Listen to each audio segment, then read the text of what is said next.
you can do whatever you want to do. You have one life. Don't waste your time. Like, you just don't know how long you have. And don't waste your time doing something that you're miserable doing. Hey there, fellow rebels. Welcome to #ActuallyICan, the podcast where we say a hearty hell yes to designing life on our own terms. I'm Katie Ripp, a lifestyle coach, business mentor, and serial entrepreneur, here to guide you through the wild ride of defying what society expects of us and embracing our authenticity.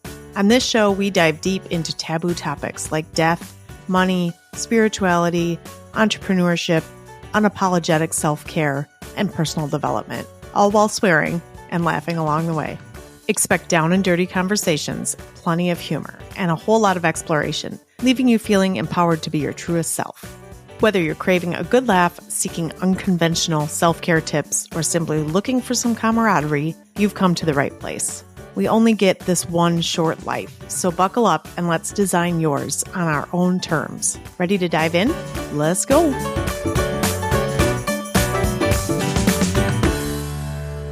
Okay, well, I read your story over the weekend and I'm fascinated by it, partly because, well, first of all, I literally just had a teacher reach out to me and she just listened to M's. You know, she left her teaching job. For some reason, I'm surrounded by teachers leaving teaching jobs to do shit. I don't know why. And nurses, teachers and nurses. So I just had an interview with Nina Cavagalio. I think that's how you say her last name. She left her nursing job and now she's a crazy, huge influencer. And then, like, I know other people that were nurses and have left their job to go and be a creative, and a bunch of teachers. So, like, my general manager at Crossroads and Creekside was a special education teacher and was basically getting hit at work every day. And I was like, well, I can't promise you a ton of money, but I won't hit you. And then, like, a number of other people. And so one of my friends is like a professional organizer and she started her own business a couple of years ago, but she left her teaching job. So, like, there's this exodus of amazing teachers out there, which ding, ding, ding, we should really be like paying attention to all of these teachers leaving to go and pursue something that either is going to double their income or is like the environment is so toxic and so bad, they're willing to take a huge risk to leave. I think there's some like major lessons in here.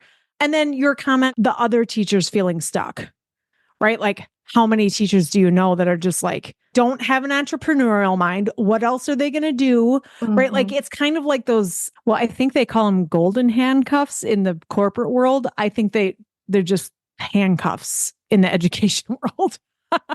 Right? Like, they handcuff you to like your 401k and your benefits and all of these, your summers off and all of these things. So I'm fascinated by your story and I'd love to hear the way you wrote it out was amazing, but I'd love for you to like just start. Plus you got married at like 21 and 20. That's crazy. Yeah.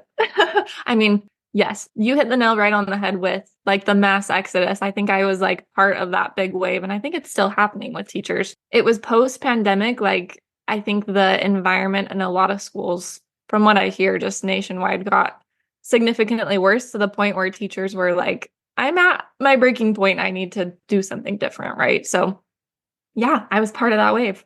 Yeah. Thank God that people decided to do something else productive rather than like, I'm stuck, I don't know what to do, and take a mental health checkout, right? Permanent solution to a temporary problem kind of thing. Cause I'm guessing there's some of that.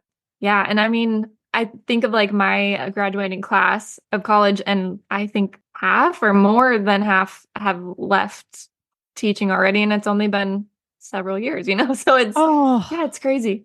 Yeah. So jumping right in, I guess. Yeah, jump right in. My background. So yeah, my husband and I got married so young. So it was a week after my 20th birthday and he was 21. So yeah, we were just babies. And looking back, I'm like, who let us get married that early? But it's kind of the norm here in Utah. So yeah, we were both raised Mormon. So we got married super young and then ended up leaving the church a few years later. So that was a whole big story in itself. Interesting. Yeah. Both of you left the church. I think. Mm-hmm. Oh, wow. That's a story in and of itself, I'm guessing. Totally. Oh, yeah. And I'm totally open to talking about it now. But while we were kind Yes. of going through, it was pretty tricky. But yeah. Yeah. I mean, we're in Wisconsin, so this is like Catholic capital of the world, right? Which, has its own flair to it, I guess. So, yeah, that's fascinating to me because I don't know much about the Mormon church, to be honest. I know enough, about what I've read and what I've heard and what I've seen, I guess. And I know that's not all true, right? Like we can take or leave a lot of that. But leaving any religion or having questions about religion is, especially if, grew up in a family with that kind of belief system, could not have been easy. How old were you when you left Yeah. the And I church? think I was 22. So Oh, okay. So it was shortly after you like got married.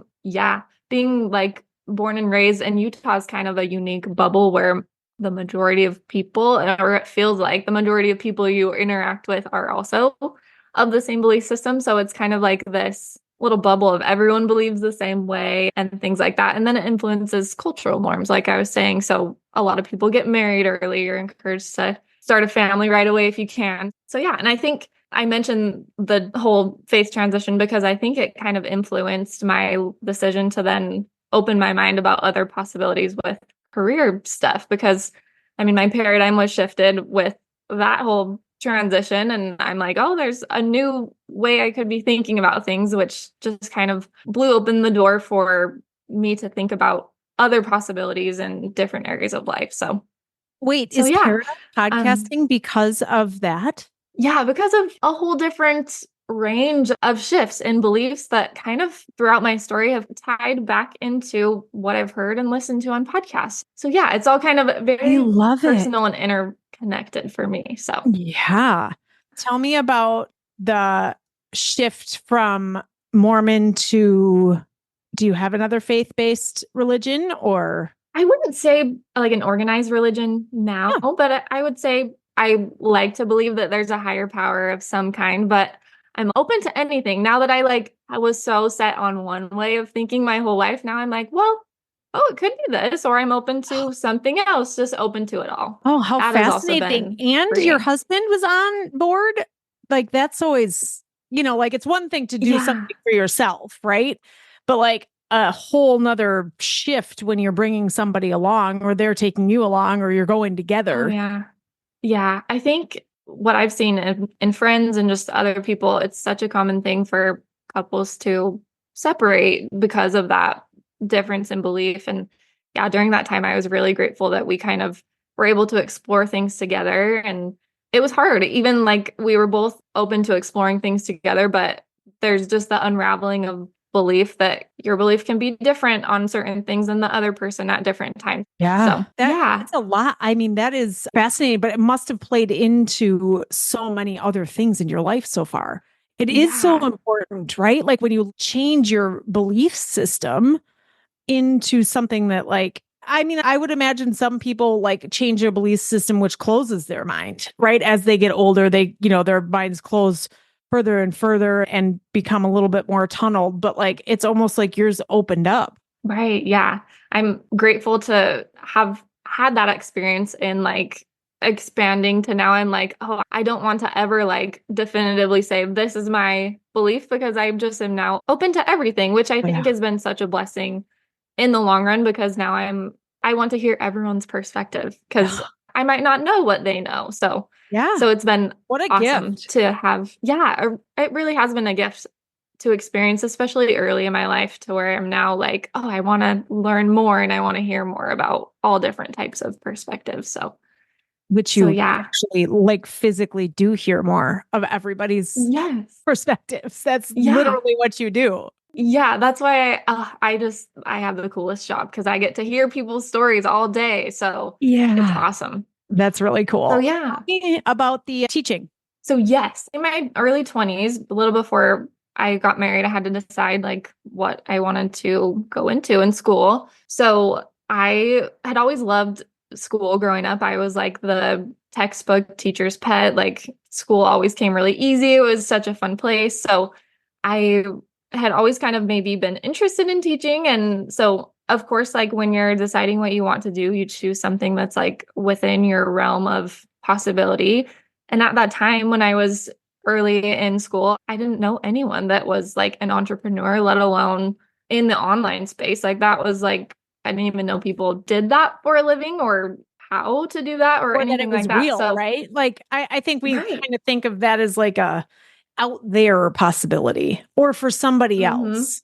Right. Like I had heard of people doing things like social media management or something and thought, oh, that's cool that they can kind of do their own thing, work from home, have flexibility, things like that. But yeah, it was for someone else. And Yeah. so, yeah, I chose something that was within my realm of possibility, which teaching is obviously a pretty common profession. So it sounded interesting. So chose that. And I honestly loved my time in the education program. I learned so much, made some awesome friends, and like I don't regret it at all. I got to have some awesome experiences just getting to learn about child development and how to Yeah. teach. And my husband and I got to go to China to teach English and wouldn't have Wow. done that if I wasn't like pursuing teaching. So a lot of really great things came out of going into teaching. So definitely don't regret that. But I finished my student teaching kind of right in the middle of COVID times. And then after pandemic, started my first year of teaching. Oh, interesting. So, Okay. Which is hard to believe it's going to be freaking 5 years right, coming up. I Like, know. what? It feels like it was last Yeah. week. Oh, I know. So I was super excited to get my first teaching job. I ended up working at the same school I student taught at, and I student taught in second grade, and I got a job teaching third grade. So I got to move up with some of the same kids that I had taught the year before. So Cool. excited about that. And like the summer before going into teaching, I like spent so many hours in my classroom prepping and doing all the things. And in my mind, I was the type of person that I'm like, I will be a teacher forever. Like, I was setting up my classroom in a way that, like, I'm going to be here for 30 years. I need all the supplies. I had like this awesome classroom library. I had purchased books and had books donated and things like that, gathering all the things. Mhm. And yeah, I was pretty convinced I was going to In it to be win it. a lifer. Yeah. Yeah. So school started in August. So I was teaching at a Title I school, which means there was a higher percentage of lower income families that we were serving. So a lot of the students in my class had just like really challenging home lives. And of course, you hear about a lot of it. The kids will tell you. And so you kind of know what's going on. And for a Title I school, I had a pretty large class. I had about 30 kids in my class, which, 30 third graders. yes. Oh my God. Yeah. This is So, why people are leaving teaching. yeah, I think it would have been a little bit more manageable with 10 less even, Yeah. but Yeah. 30 yeah, I kids had is a a lot. pretty 30 kids of gifted kids is a lot, right? But then you right. throw in Yeah. like troubled home life or whatever. Ugh, Hmm. keep going. Yeah. So I had about 30 kids, and like I said, they had just really a lot of them sad situations at home. And then, I mean, kids are kids, right? They behave a certain way because they need something. They're not getting a need met. Of course, I believe kids don't do anything like maliciously. They're not trying Yeah. to be crazy or make things hard for you, but they would bring a lot of that just trauma and not getting their needs met and things to school. And so I had just so many crazy behaviors. And I mean, I had, like you mentioned with your friend that was a special ed teacher, like I would, yeah, get hit, like chairs thrown, like Oh my just God. all sorts of crazy, crazy things happening to the point where it was like by October, I was burnt out. It had only been like a few months. And I remember like taking the first fall break, I think it was in October or so. And I'm like, oh my gosh, I have how many months left of the school year? Like, I don't, how am I going to make it?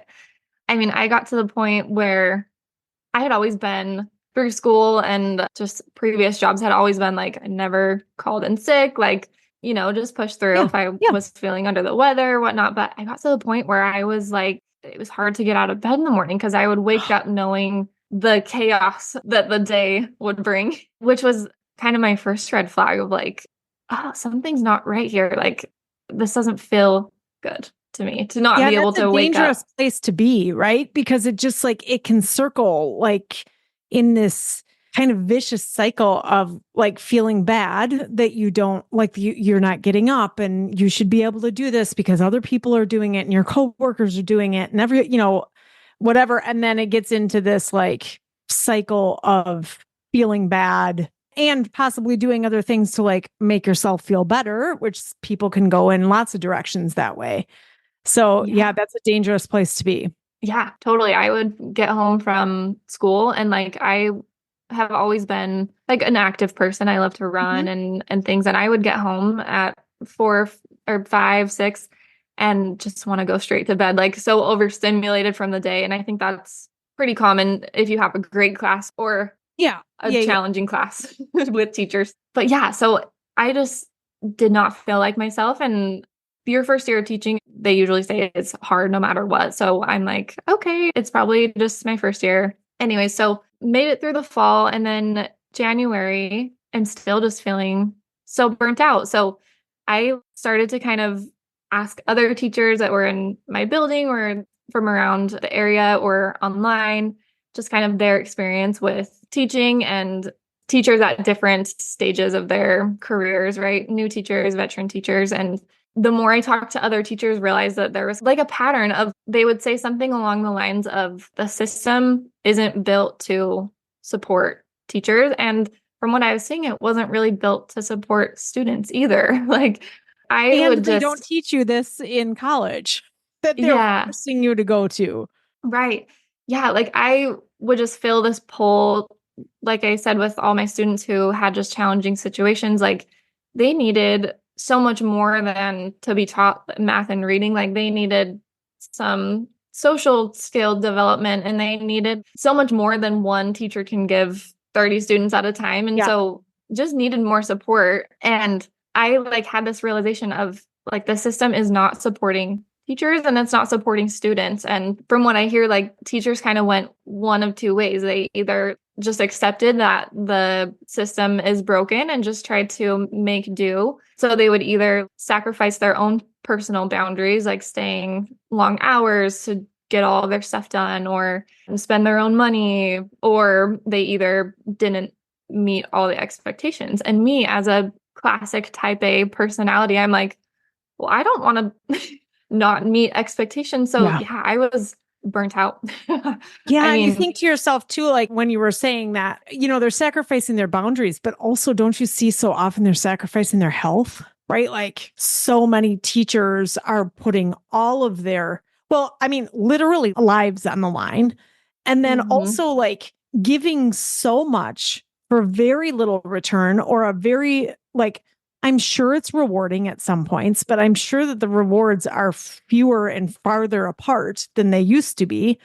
And just like, then they're never putting themselves first, right? Like they're putting their family first and then they're putting their students first. And then maybe they get to go next. And it's so hard to watch. Yeah. I became kind of almost like when I started to notice the pattern, I became like almost bitter about it. Like, the teachers that were awesome and were on top of things and doing well, they would get more work and get delegated more responsibility. Like they'd become a team lead or over the PTA or whatever it was, like because they were awesome. And I also noticed, I mean, there's a reason why most teachers are women. Like women will put up with like not being appreciated and compensated, I think a lot more than men would. And there's a reason 100%. Why teachers are still underpaid and overworked because they do it for the love of the students, right? Yeah. And it's hard not to realize that that's not enough. And you get punished for saying it's not enough, right? Like all of a sudden teachers are also persecuted because they're like, well, shouldn't it just be rewarding enough to teach the students? Excuse me. Like, since when do we have to feel like we are like the only ones that can do that or give up our entire lives for it? Right. And then I started to look at like, there'd be like funny memes, like just comparing teachers to other jobs of like, okay, this is your job. Okay. But now you need to provide all the resources to do your job and work extra hours to be able to do all the things. Yeah. And it's just crazy. Right. So it was early spring, like January-ish. I started to listen to podcasts of teachers who were leaving teaching and exploring other career opportunities. And I should have mentioned earlier, but just throughout before this time period, I loved podcasts, started to just listen to podcasts throughout like my faith transition, early Oh, marriage. Like interesting. I had listened to podcasts to help me through different seasons of life. And like I said, just opened my eyes to different possibilities and different perspectives. And so started to do the same within teaching and hearing stories of other teachers who had left teaching. And there was a podcast that was a teacher career coach that would talk to teachers and interview them about different things that they did with their education With their teaching background. So, degrees. Let yeah. me ask So, you, when do you like to listen to podcasts? obviously, all day at work, I listen to my clients' podcasts, but then Yeah. I'll listen on a walk. So, I take Okay. my dog on a walk every morning. So, definitely then, sometimes while I run, doing housework. I mean, I am a podcast junkie. I still, even like listening to them all day for work, I still listen before and after work. Like I love them. So Okay. I'm driving. always like I always wonder where people listen to them. Because like I listen to them when I walk or in the car. Yeah.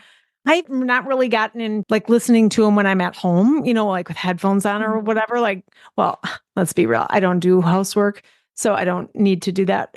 Good for But you. I know, right?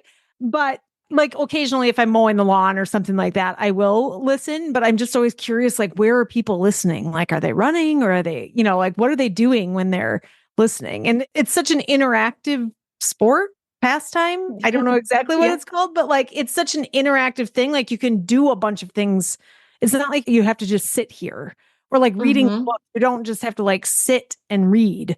I always find it fascinating to hear, and especially like a podcast producer, like, why would you ever listen to another podcast? Because you're listening all the time, but you're a true junkie. I love it. Yeah, I totally am. That's why I'm like, I am in the perfect career for myself, I Yeah. think, because I loved them before and still love them. So, Yeah.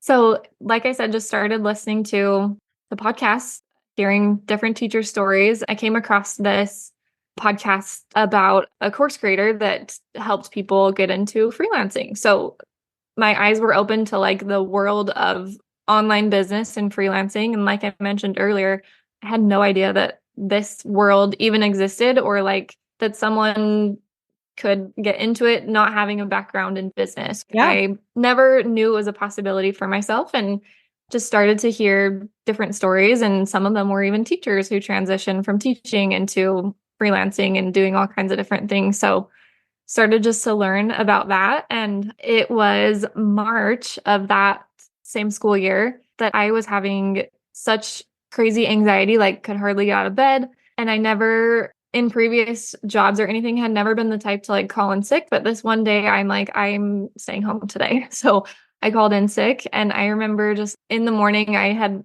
just so overstimulated as a teacher. I like walk into my living room and sit down on the couch and was just like staring at the wall and it was like an epiphany that I realized I can either stay in the system and try to fight it and make it work for me, or try to fight and change it, or I can leave. And it was like an epiphany in one moment. I'm like, I'm going to leave. I'm not going to go back next year. And at that point, I didn't know what exactly I was going to do the next year, not returning to teaching, but I just knew like my health was not the same. I think I was sick that year, like with a cold from like October to April. Like, and I Oh, was the type to never get sick before. And I'm yeah. like, this is not feeling right. So yeah, just one day I like made the decision. I am not going back next year. And so that March, I started my business. I enrolled in a course from that podcast host that I listened to and started learning about freelancing and made the goal that if I could replace my teaching income that I would not go back the next year. So I started working like early mornings before going to school, would start work at like 5 and then go to school at 8:30 or whatever time and then work after school too to build my business. And I ended up getting some awesome clients. Like I think it was like that just deciding of like this is the direction I'm going to go that like opened the door for like things Yes. to come Right. in. When you Yeah. start to make room, it just like all of a sudden, I know I love that so much. Yeah.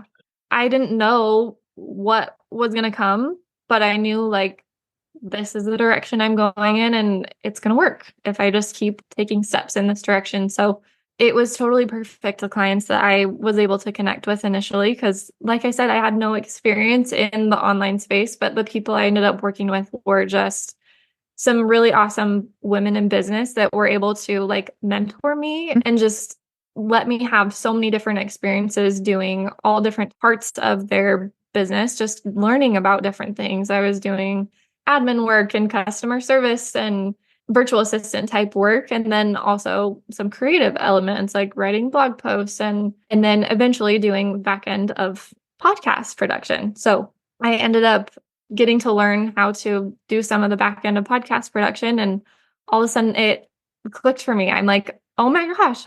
First of all, I loved listening to podcasts and have been so connected with some of the podcast hosts that I have listened to and have been so transformative for me. And then I've ended up hiring some of these people that I've listened to because of the relationship that I've developed with these podcast hosts. And then working in the back end of some of my clients' podcasts, got to see how their podcast was such an asset for their business and client attraction and visibility and content creation and all the things. So it just clicked. And I'm like, this is the direction I want to go in. But that took several months of just trying a bunch of different things and not really being totally clear on where I was going, which was scary because I had made the decision to leave teaching and had to tell like my admin that I wasn't coming back. And people would ask like, well, what are you going to do? What are you going to do? What can you possibly do?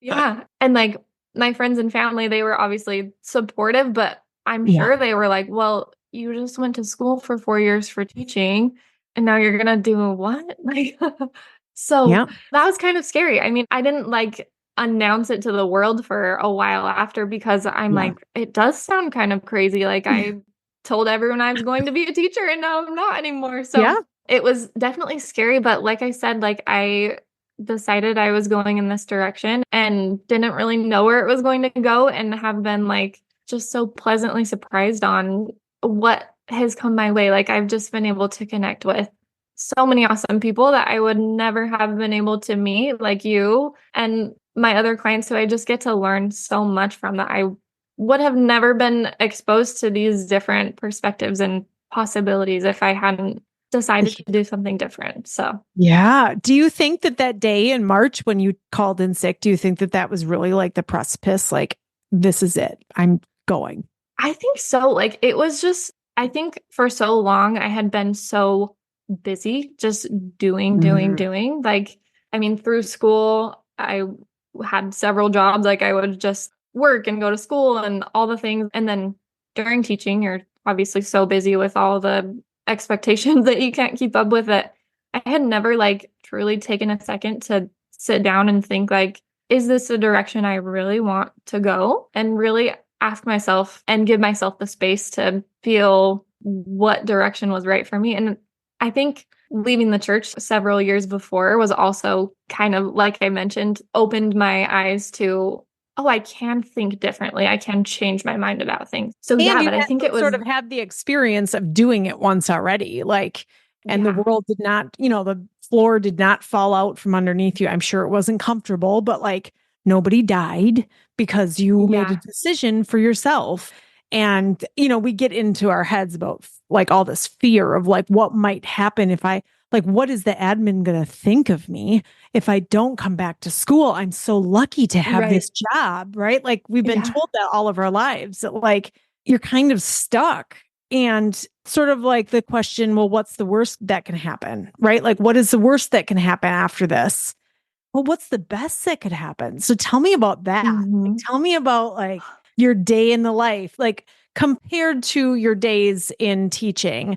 What do your days look like now? Oh, I love that question because I vividly remember during teaching, anyone that's a teacher knows like your days as a teacher, you're so overstimulated. Like you have a million kids, like I would hear Mrs. Leavitt, like all day. Like you're so overstimulated. I remember telling one of my teachers on my team, like, I am just dreaming about having a job where I can work at home and not talk to anyone unless I want to, and work when I want and be able to go to the bathroom when I want to.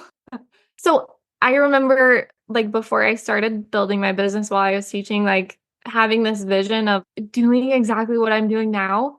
And what I've been thinking, like, it makes me emotional because I remember envisioning what I'm doing now and not even knowing what I was going to be doing. Like I said, didn't know anything about online business, but just took a step in this direction and have now created what was only a vision before. And now I'm like, I get to do this every day. Like, I seriously have to pinch myself. Like, I mean, teaching, my days were like, you wake up, you're at school by 8 o'clock or so, and then school starts at 9, and then you have a full day of teaching, and school gets over at like 3:30, and then I would usually stay to prep until like 6 or 7, just until you can get all your stuff done. Oh my God. Yeah. So it was just a long, long day and Monday through Friday, right? And then so it ended up being like, I mean, 40 to sometimes 50 hours a week if you were staying later hours.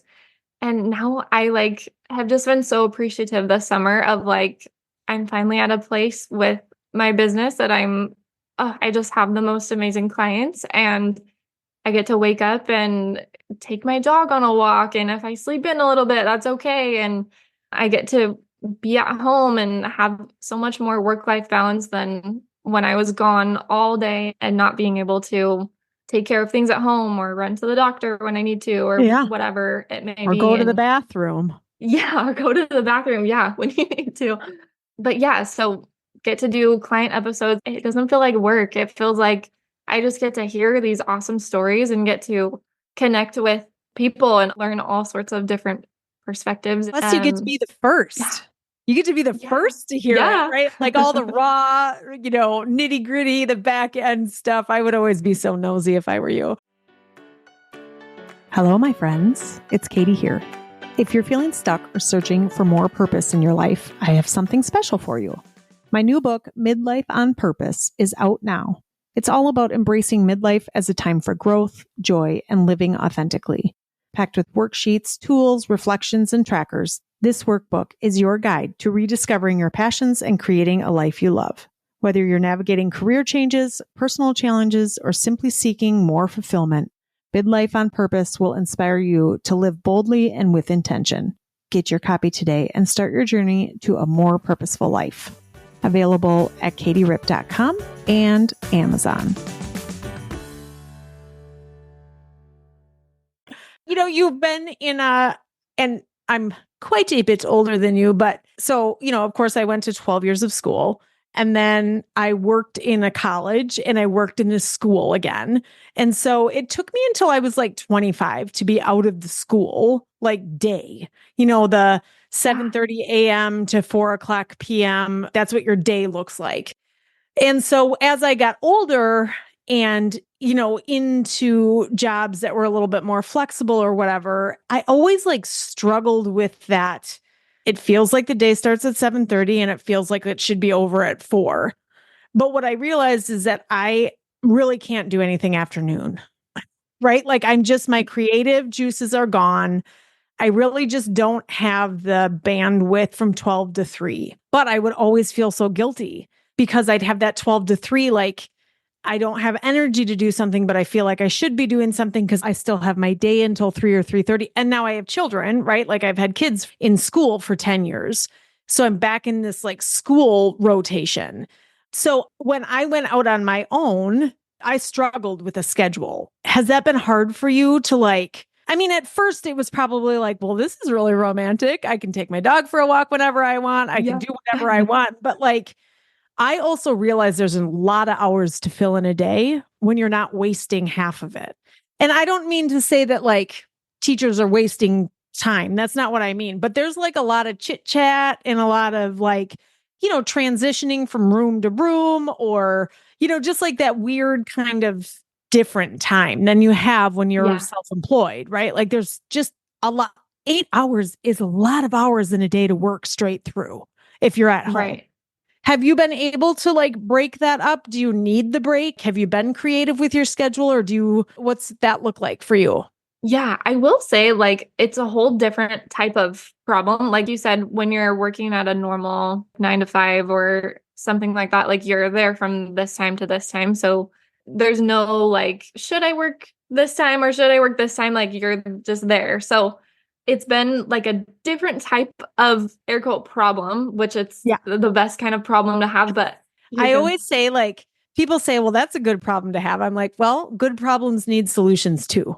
yeah. All problems need solutions. It doesn't matter if they're good or bad. So, Yeah. So like my air quote problem was I can either tend to work too much and like not set the boundary of like I need to start this time and end this time. I can just work into the night if I like get going, or the other end of like, of course, client work will always get done, but then it's like, oh, if I need to work on this for my business, it can get done whenever, right? So I don't feel like doing it today. So I live and die by my Google Calendar. So I like to set things up in my calendar of like, this is when I'm going to work and this is when I'm not going to work, because I think both has been challenging, especially when you work from home and you can yeah. work whenever you want to.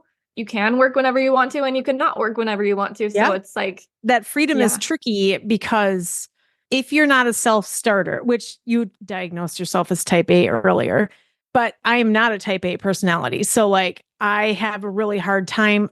If you give me a deadline, I'm getting it done right before the deadline, right? Like there's really the fact that I am 3 episodes ahead right now is fascinating. I mean, like there's just like, I don't understand how I'm here. Like this is not me. I would be like, oh, Sunday night, you need my next one by the next day. Like this is huge for me. This is called growth That's and awesome maturity. then. But yeah, there's something to be said about like setting your schedule or having, you get into that zone. And then I think that's a really good thing, but it can get overwhelming. And when it's your own business, it's kind of this like if you don't live in an abundance mindset, you're terrified you're never going to get another job.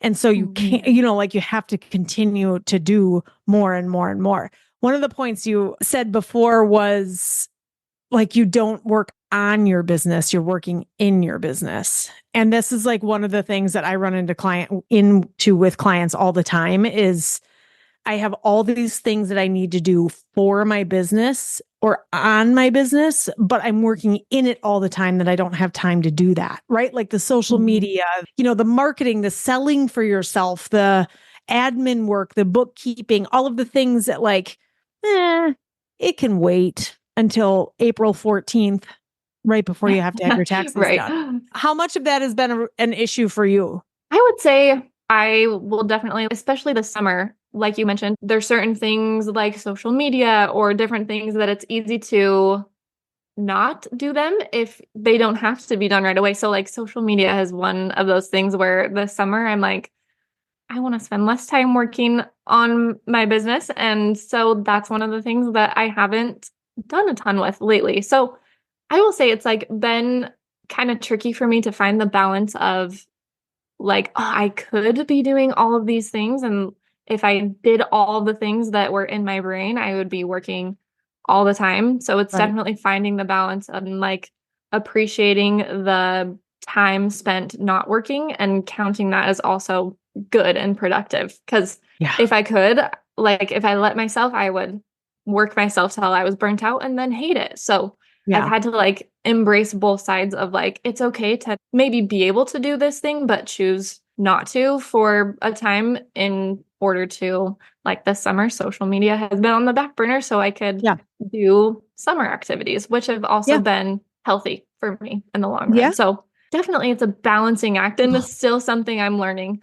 So I think it's like laundry. It'll never ever be done. I think you just like are always struggling with, and I don't know if I'd call it a struggle, but like it's just always a challenge to be like, well, I could be producing more, right? Like the production part of our lives as women sometimes is just so like, if you're not producing, then why aren't you cleaning? Why aren't you doing laundry? Or why aren't you gardening? Or why aren't you making a Pinterest craft? Or, right? Like we try to fill our times with all this stuff because we feel like we should be producing something all the time. And one of the things you said before about like being so busy, you don't even know what's hurting, kind of. I just had a podcast interview, which you're going to love, right before this, and we were literally talking about giving ourselves enough space. And when you have the space, then you're all of a sudden you're like, oh shit, like looking around like, oh shit, like I didn't even know this was going on. And sometimes like using being busy or do like filling all your time is just like a coping mechanism. So you don't feel what it feels like to like, oh, like you staring at the wall and being like, nope, this is not for me. Like you didn't even give yourself, I mean, you didn't have the chance to even ask yourself that until March. That's crazy. And some people go Yeah. their whole lives doing that, right? Like they Right. keep themselves so busy and their kids so busy. It's like the new fine, right? Like, how are you? Busy, but fine. And so Yeah. it's like this constant sort of coping mechanism of as long as we keep ourselves busy, we don't have time to listen to the, like intuitive things that come into our brain all the time. It's Right. fascinating. And I still live like 5 minutes from the school that I taught at. And I think it's crazy that I will still drive by once in a while and still see some of the same teachers that I worked with, cars parked there. And they're the same people that I would talk to that would be just as burnt out and just as sad and all the things that I was. And they're in that same situation of like they are doing, and they haven't taken a second to like think of if they could do something different. But I know because I've talked to them, I know they're just as miserable as I was. And Yeah. it's just crazy to me, like to think about where I was and thinking of like doing another year of the same thing. I was like, no, I'm not doing it. And to think of like maybe I could still be in that same situation. And like, yeah, it's crazy to me. And I'm just Yeah. grateful that I had the opportunity to look and decide and have the space to do something different. I So, mean, yes, you had the opportunity, but you gave it to yourself. I mean, nobody said you can leave. Nobody said you don't have to work anymore. Nobody said, I mean, correct me if I'm wrong, but it doesn't sound like anybody said anything to give you the opportunity. You just said, I'm not doing this anymore. It's not what I want. So I'm yeah, doing something else. I mean, talk about living authentically and just like, this is what I'm doing. I'm like taking care of myself first. You didn't owe anybody anything. I think we also get into that as teachers or caregivers or nurses or, those sort of nurturing jobs. The no other job is worthy, right? Like you don't bring as much value like you did with that job, right? Like you were teaching the youth of America. Like, am I going to be able to provide value in podcast production, which by the way, you are. thank you. Like, do you think that there's some of that, like where how people like kind of stay stuck there? Maybe they call them rainbow handcuffs then, or like fuzzy Yeah, handcuffs. yeah. Oh, totally. I remember like when I was in school to be a teacher and talking to other teachers, and they warned me, they're like, don't go into teaching. Like some Oh, teachers that were like real about it. And before I started teaching, I'm like, well, they're cynical. Like they must just not like teaching. And then going into it, I realized, oh, like they have a point in like you have a job to support your life. And if it's not supporting your life, like find something different. Like you don't just work to work. And I mean, I remember thinking when those teachers told me like don't go into teaching, I remember thinking, well, that's the most worthwhile thing I could be doing with my time, like teaching kids. Like I yeah. can't think of a better way to spend my life. Here's your It's fuzzy handcuffs. yeah, a job is a job. Like you Yeah. have a job to make money. So, Yeah. I am in the business of trying to get people to do what actually aligns with their values, right? Like whether that means, doing something as a hobby or changing careers or starting a business or whatever that is. That's what I kind of think my mission is. But I don't look at it like a job, right? Like it's how I make a living. Like I also own other businesses and that's how I make a living. But I basically have bought myself a life that I get to do whatever I want with because that's how I want to live. I just don't like nobody's handcuffing you to a job. They are just jobs. It's yeah. when you get into jobs like ours where we get to inspire somebody else or like send a message to somebody else that they can do it and that it might not be exactly what you think it is, but it's way better than like dreaming about it your whole life. And then sometimes you get into a job like teaching where you've been dreaming about it your whole life. And then you're like, oh shit, this is not what I thought it was going to be. And I've talked to other entrepreneurs that get into a business and they're like, I thought I was just going to like talk to people in a store. I didn't know that I was going to have to do all this other stuff.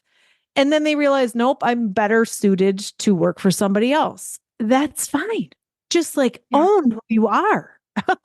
Yeah. Yeah. What I've loved about the guests that you've interviewed and just your message and what you do is like, it's right up my alley of like, you can do whatever you want to do. You have one life. Don't waste your time. Like, you don't know your episode with Lynn. That was so touching to me because it was like, you just don't know how long you have. And don't waste your time doing something that you're miserable doing. Yeah. And it's not serving anybody, right? Like if it's misaligned with your values, you're going to be unhealthy. Like physically or mentally, you're going to break down at some point because it's just not aligned. And then on top of that, like who are you serving by doing that? Like doing something that you don't want to do forever. Like you're not doing anybody any favors. And if we've ever seen anything, like everybody's replaceable. I mean, I don't love to say that out loud, but like at your job, if you left, somebody will come in and take your place. They might not do it as great as you did, or they might do it better, or they might stay for 2 months and be like, fuck, this is horrible, like you did, or whatever. But staying at a job because it's a job, like doesn't make any sense. And I know that sounds very entitled of me. Like, well, I have to make money. I have to pay bills. Well, so do I. And so do you, right? Like most of the time when we're in jobs that actually align with our values, we make quadruple the money of what we were in. Tell me about the money. Like, are you making more money than you were teaching? I was able to make more than I was teaching by the summertime, like by the end of when I was leaving my teaching job, which is like, it's crazy. And it's sad because teachers are going to school and have so much education and are doing such good work and they're just not making any money. And it's sad because a lot of the teachers I worked with wouldn't have been able to support themselves. They had to have their partner's income too. Like they wouldn't have been able to support themselves. And you don't have time to get another job if you're teaching all day. Like so yeah, I was able to replace my teaching income, which is how I felt like confident and comfortable and like, I don't know exactly what this is going to look like long term still, but I am at least like replacing my income. So wait, from like the time you decided in January-ish to like take the course until the end of the year, you had already replaced your income? So yeah, like March was when I started, and then you get paid as a teacher through the end of summer. So it was like to August, probably March to August. So yeah. So you worked half the time for the same amount of money. I mean, I was able to, that monthly income, get to that point where I was able to have the same coming in month to month. Yeah. Yeah. And now, like going forward, still like more and more and more. Yeah. I mean, I still work less than I did as a teacher. Like I said, I would work full days, 8 to 6, 7, sometimes like, so 40, 50 hours a week. And now I'm working probably 30 to 40, depending on, or if I want to do more a week, but totally flexible. And like, and I get to make more. And I'm like, I just can't imagine still doing the same hours that I was as a teacher, right? And barely scraping by. It just makes me sad because then I know a lot of teachers do spend a lot of their own money on their classrooms. But the cool thing about like almost everybody I've interviewed that's in their own business and a lot of my clients, we all have hangups about money, right? Like it's one of the things that going forward, you're probably going to hear a whole lot of money talk because I'm like obsessed with women and money right now. But as capable, whole, resourceful, smart women, we have to make money. It's our responsibility to make money so we can support other people, right? Like we can support other women. And the more money we make, the more we can do that. Like I'm a giver. I'm super generous with my money. I'm super generous with my time. I can also like give back in other ways. But like I want to make money so I can do what I want with it, right? Like, and if that means for me, buying 10 teachers a classroom full of library books. That's what I get to do with it. But I can't do that if I don't make a good amount of money, right? Like I get to choose what I want to do with that money. So while you may not be teaching children because the system is broken and you're better off doing this, you could go out and make a buttload of money and then go and buy a classroom full of books or donate $50,000 so a teacher can take a sabbatical. Or, I mean, like you can do anything. And so I think that there's like a misconception about money and women. And we just have like all these money stories and all this like old baggage and limiting beliefs that we're like, well, I don't need to make that much money. Well, yes, you do. Actually, it's your responsibility if you have the ability to make that money to go out and make it so you can give it. Oh, I love that perspective. That's awesome. It's our responsibility. Yeah. That's not mine. I don't remember where I read it, but I'd love to take it, but I can't. I just want to ask you about like podcasting. I get a lot of people that are like, oh, I'd love to start a podcast. What does that look like? And what do you do? But I also have people here that are like, I want to leave my teaching job, but I want to start a podcast, right? Like, can I make money at that? I think that's probably one of the most Googled podcast questions is like, how do you make money at a podcast? And I think I've told you this, or maybe you told me this. I can't remember, but like I use my podcast as a business expense for my coaching, right? Like this is a way for me to market my business. So people, if they like what I have to say, will come and buy coaching sessions from me or buy a program or, you know, whatever. It's also just because I like to hear myself talk. Like answer some of those like frequently asked podcast questions. Yeah. So your first one, I remember talking to you about this the first time we talked is, can I make money from my podcast? And what I always say is like, there's two arms of podcast monetization. So there's either your podcast can be used to get more clients and make more money in your business or get more course purchases or however you make money in your business to funnel more clients or customers that way. Or you can monetize it from sponsorships. So you can definitely do both. But what I always suggest and what we've talked about is using your podcast to help market your business and become a visibility tool for yourself and your business. So what I commonly work with most clients on is creating a podcast that attracts your ideal clients to listen. So I just finished creating a guide called the Purposeful Podcast Playbook, which helps you create a podcast that is not just what everyone else is doing, but it's uniquely you. So you can really attract people that relate and resonate with you and want to work with you and want to hear more about what you have to say. So definitely, I would say I'd recommend starting a podcast with the goal of using it to support your business first, and then focusing on getting sponsors down the road if you'd like, because often it takes a while to build that listenership, which you can monetize for a larger amount of money. So the monetization will take a minute to grow. So you can do that in addition to using a podcast to support your business, but you can start supporting your business with a podcast from episode 1. Yeah. It's shocking to me how many, like I go out and look at the analytics all the time. They mean nothing to me, by the way. I don't really know, except that I'm like, oh, this seems like a good number. But yeah, the amount of people that are like, oh, I listened to your podcast yesterday, or just like, you know, people I run into like around, right? That's a, conversation for another day, probably. If somebody wanted to get started, like what does it cost to get a podcast started? Yeah. So I customize all my packages. So if you only want certain parts of support with starting a podcast, I'm totally happy to customize and work with as little or as much support as you need.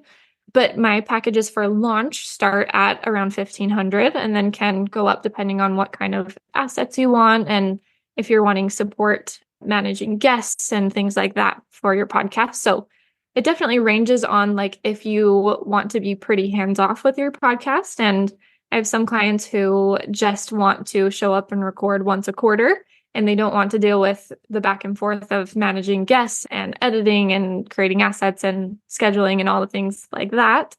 And then I have some that want to be more hands-on and want to reach out to their own guests and do their own assets and things like that. So like I said, it's definitely a range on how much support you want, but it's definitely, I would say, I've seen more success on people with creating successful podcasts long-term when they have just some support, because it's Oh, Like, 100,000. even sitting down to record can be a part-time job, right? Just making sure you're prepared for the interviews and then having to And then, turn like, around and not edit having to and do all the learn, things. you'd have to learn a whole new program, and then it's got to be good.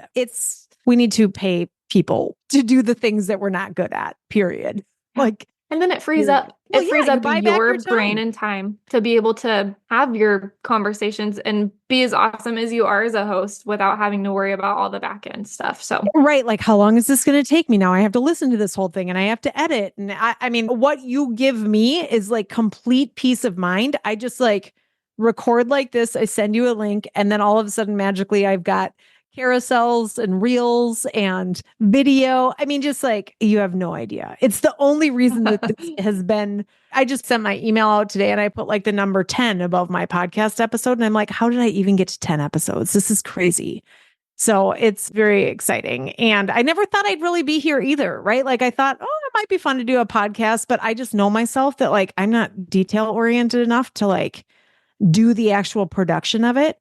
But I love to have the conversations. So yeah, money well spent, Chanlie. thank you. Well, I have loved working with you. It's Oh, this seriously has been been so so great. fun. I just like, I don't know. I love your story. I really do. I think that you are, I mean, how do you find, like, I found you through Instagram. Is that how people are finding you? Instagram, a lot of them have come through referrals. So, like I said, Yeah. it's just been really cool to see the clients that contact me because I'm like, "Oh, I'm so interested in what you have to say. Can I listen to your podcast anyways?" Like, Yes. so yeah. Yeah. The greatest thing about having faith in the universe or faith in anything, I think, is I just assume that I'm going to get the most amazing clients. And I do, Yep. right? Like, I think I've paid my dues in the other ways in my life that like I don't have to worry about getting shitty clients. Like, the ones that I would say no to just don't even show up for me. And I'm like, cool. I don't have to say no. It's probably the same thing that's happening for you, right? Like, you just gave yourself enough space to allow the universe to drop in exactly what you were looking for. I call it like flipping my magnet, right? Where two magnets are like, they repel each other. And then all of a sudden you just flip one over and you're like, oh, all I had to do was flip this over. Weird. Yes, It seems exactly. easy. Yeah. It seems easy, not so much all the time. Day to day, it's definitely a practice. Yeah. I want you to give everybody your platforms. So, like, where can we find you? All the good things. You can find me on paradigmpodcasting.com or Paradigm Podcasting on Insta, LinkedIn, or Facebook. I think they're all the same, Paradigm Podcasting. Yeah. What kind of podcasts do you love to do the most? I mean, I'm sure you're open to a lot, but what are your favorite, like, do you specialize in health and wellness or specialize in anything? I have been kind of deciding, like throughout my building my business, deciding if I want to niche down. And I am just honestly loving doing a range of things. Like I said, I just happen to be connected with clients who are their expert, of course, in their field. And I learned so much. So from like dietitians to life and business coaches to dog trainers. Cool. Yeah, just everything. So I'm open to working with anyone and everyone who has a message that they would like to share. How about your favorite podcasts? I love Armchair Expert is one of my Yeah. favorites. Yeah. They always have the funniest stories on that. Oh, there's too many. I've been listening to some good podcasts by Wondery lately. They have like documentary type podcasts. There was an interesting one that I just finished called Hysterical. Oh, there's too many that I could tell you about. I love That's podcasts. I love it. I love it. Awesome. Well, it was amazing meeting with you. I just like, I love all of our conversations. So thank you for doing such an amazing job on my podcast and also for being here. This will probably not be the last time we have you on. Well, thank you. Yeah, it's weird to be on this side of the microphone because I learned so much about you and like my other clients. It's like a parasocial relationship. I know your life story, but you don't know me. So No, I know. And I think that's the coolest thing about this platform in particular is it just allows people to like tell their story. So I just think that that's the coolest thing about this. And of course, people are like, well, there's a podcast for everything these days. Yep, there is. There's also 8 billion people in the world. I think we're fine. well, and what I say is like, no one's you, right? Like your story and the way you are going to tell it. And the questions you are going to ask to the guests are going to be different than what they would share on someone else's podcast. And you can listen to more than one. Yeah. There's plenty for everybody. It's Yeah. fine. Awesome. Well, thank you so much, Chanlie. I really appreciate it.